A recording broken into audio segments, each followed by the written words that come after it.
আসসালামু আলাইকুম। আশা করি সকলে ভালো আছেন। আজকের ভিডিওতে আসলে আমি নতুন একটা এক্সপেরিমেন্ট নিয়ে কাজ করতেছি। সেটা হচ্ছে ব্ল্যাক অস্ট্রালফ এবং টাইগার মুরগির বাচ্চা যৌথভাবে ব্রুডিং করতেছি এবং যৌথভাবে এগুলো পালন করার চেষ্টা করতেছি। আসলে এই বাচ্চাগুলো আমি আমার প্যারেন্টসের জন্য নতুন প্যারেন্টস স্টকের জন্য রেডি করতেছি। যদিও টাইগার মুরগির বাচ্চা এবং ব্ল্যাক অস্ট্রালফের প্রায় একই ডিমের প্রোডাকশন থেকে শুরু করে মাংসের প্রোডাকশন প্রায় কাছাকাছি। তো সেজন্য আমি দুইটাকেই একসাথে ব্রুডিং করে এখান থেকে একটা ভালো এক্সপেরিমেন্ট করার চেষ্টা করতেছি। তো এখানে কালো কালো যেগুলো দেখছেন সেগুলো সবগুলো ব্ল্যাক অস্ট্রালপ, আর হলুদ বা অন্যান্য যে কালার দেখছেন ধূসর রঙের এগুলো হচ্ছে টাইগার মুরগির বাচ্চা। তো এগুলো সবগুলো এ গ্রেডের এ কোয়ালিটির বাচ্চা এবং এগুলোর গ্রোথ যথেষ্ট পরিমাণ ভালো, প্রায় 35 থেকে 40 গ্রামের উপরে একটা মুরগির বাচ্চা। আসলে প্যারেন্টস স্টক করার জন্য বা ডিম পাড়ানোর মুরগির জন্য মুরগির বাচ্চা অবশ্যই হেলদি হতে হবে, তাহলে আপনি ভালো প্রোডাকশন পাবেন। তো আসলে যে পরিমাণ গরম পড়তেছে, অতিরিক্ত গরম পড়তেছে, এই গরমে কি তাপ দেব, তাপ দেওয়ার থেকে তাপ নিয়ন্ত্রণ করাটা এখন সবসাথে চ্যালেঞ্জিং মুহূর্ত হয়ে গেছে। তো আসলে প্রচুর গরমের কারণে আমি দিনের বেলা তেমন একটা খাবার দিই না, শুধুমাত্র পানি দিচ্ছি, ওষুধ অ্যামোক্সিলিনের ওষুধ দিছিলাম, পানি দিছিলাম, আর কিছু ভিটামিন সি জাতীয় কিছু পানি মিশ্রণ করে দিয়েছি, যাতে করে এই গরমের সময়টা মোটামুটি সমাধান করা যায়। তো গতকালকে মুরগির বাচ্চাগুলো আনছে, আলহামদুলিল্লাহ 100 পিস মুরগির বাচ্চা এখানে আছে। প্রথম দিনে কোনো বাচ্চা নষ্ট হয় নাই। অনেকে আসলে ব্রুডিং করতে ভয় পায় যে ব্রুডিং করলে তাদের প্রথম দিনে প্রায় অর্ধেক মুরগির বাচ্চা নষ্ট হয়ে যায়, বা তারা ব্রুডিং করে মুরগির বাচ্চা টিকাইতে পারে না।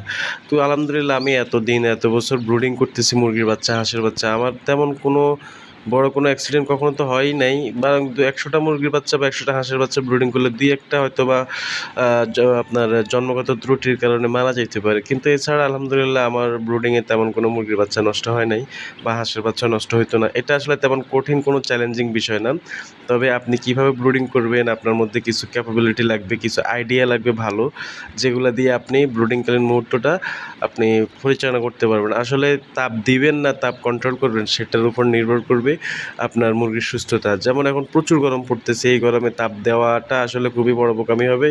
বরং যে তাপ আসতেছে বা যে পরিমাণ তাপমাত্রা এখন, সেটা নিয়ন্ত্রণ করাটা হচ্ছে মুখ্য বিষয়।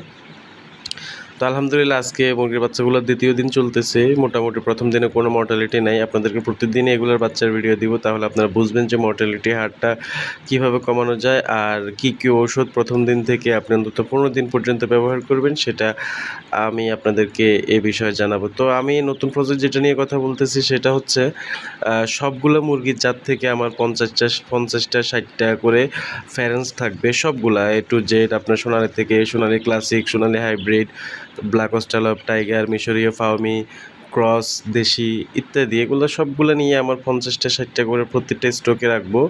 এবং রাখার পর আমি বোঝার ট্রাই করব যে আসলে কোন জায়গাটাতে সবচেয়ে বেশি লাভ করা সম্ভব, সেটা এক্সপেরিমেন্টের মাধ্যমে আপনাদেরকে জানিয়ে দেবো। আর আপনারা এই যে মুরগির বাচ্চাগুলো দেখছেন, এগুলোর বয়স আজকে 15 দিন। তো আলহামদুলিল্লাহ আপনারা যারা আমার ভিডিও সরাসরি দেখেন তারা দেখছেন আমি জিরো সাইজের বাচ্চাগুলোর ভিডিও দিছি। এগুলো আমি মুরগির বাচ্চা থেকে ফুটাইছি।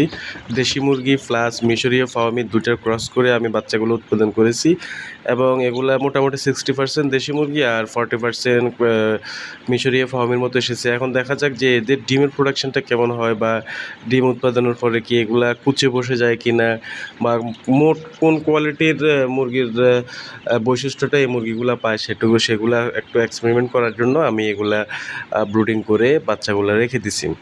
তো আলহামদুলিল্লাহ আমি প্রতি মাসে আমার প্রায় ভালো পরিমাণ বাচ্চা উৎপাদন হয়, সেখান থেকে ব্রুডিং হয়, ব্রুডিং থেকে আমি বাচ্চাগুলো বিক্রি করি, আবার অনেকগুলো নিজেটা খাওয়ার জন্য রেখে দিই।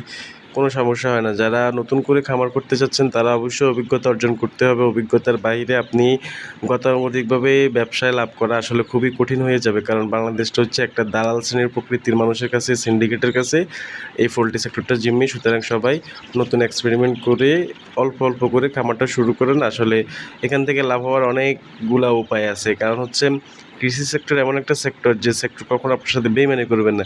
যদি আপনি কোয়ালিটিফুল কোনো একটা আউটপুট বাইর করতে পারেন এবং আপনার মধ্যে সম্ভাবনা থাকে যে আমি উদ্যোক্তা হব, আমি ভালো কিছু করব, আপনি অবশ্যই ভালো কিছু করতে পারবেন।